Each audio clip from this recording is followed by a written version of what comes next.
Tulad ng dati mga kaubayan, ako po yung magpapakain ng aking mga alaga. Tuwing umaga ay ganito po ang aking gawain. Pinapakain ko po ang aking mga alaga. Bali, yung aking mga alagang mga malalaking manok at saka itik mga kaubayan ay nakabukod na po sila. Ibinukod ko na po sila. Ayun na po sila nasa ilalim no. Bali gutom na po sila. At pagkakainin ko po. At itong si Gansoy ko, ito nakaharang. Yan po, pagkainin ko po sila mga kaubayan. Kasi gutom na eh. At nakabili pa ako ng panibagong sisiw, yung nasa taas. Yun po. Unahin kong pakainin yung malalaki. Kasi magugulo po ito. Kaya unahin ko po silang pakainin.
Bali ito naman yung mga malilit kong sisiw mga kaubayan.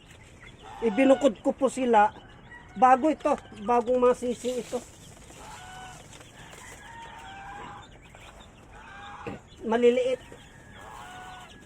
Yung malalaki, yun na po, nakabukod na po sila sa baba.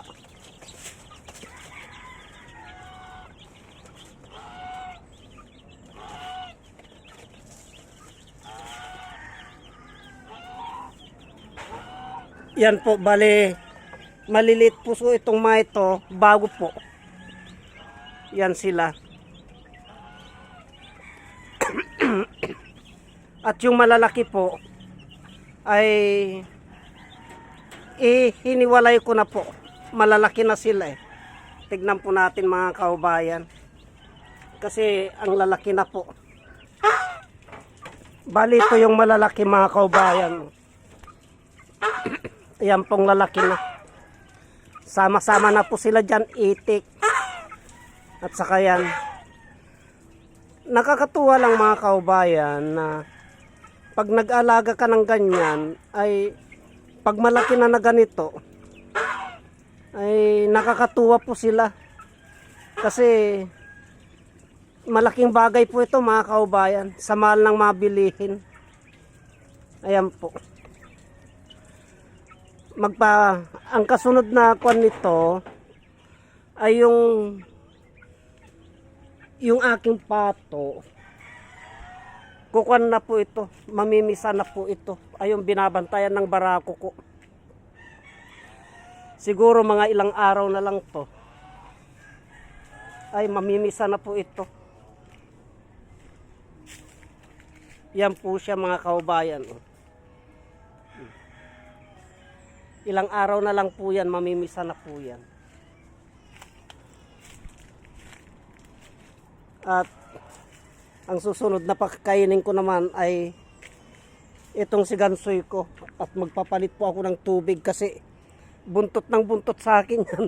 Hanggat di ko po pinapaliguan yan, ay wala pong tigil yan. Kabubuntot sa akin. Ito po ang kainan niya. lalagyan ko po ito. Pagkatapos po ay paliliguan ko na si Gansoy. Yan. At yung isa naman, lalagyan ko din. Ito po.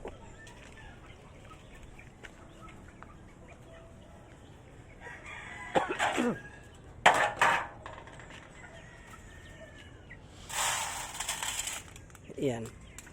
Okay na po dyan. Ayos na po yan. Maglalagay na lang ako ng tubig.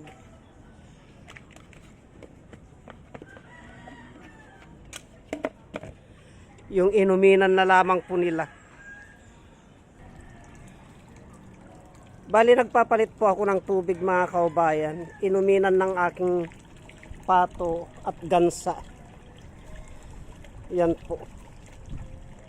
Para iwas po na magkasakit po sila. Pagkatapos po ay yun naman po ang papalitan ko ng kanilang tubig. Pagkalipas po ng mga ilang araw sila doon mga kaubayan, ay ilalabas ko na po sila sa kulungan para gagala-gala na po sila dito. Ikinulong ko muna po para hindi po sila mabigla.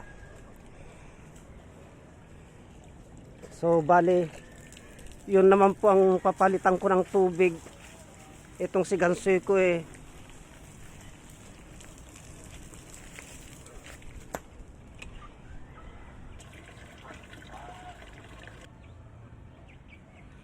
So bali napalitan ko na po ng tubig mga kaubayan.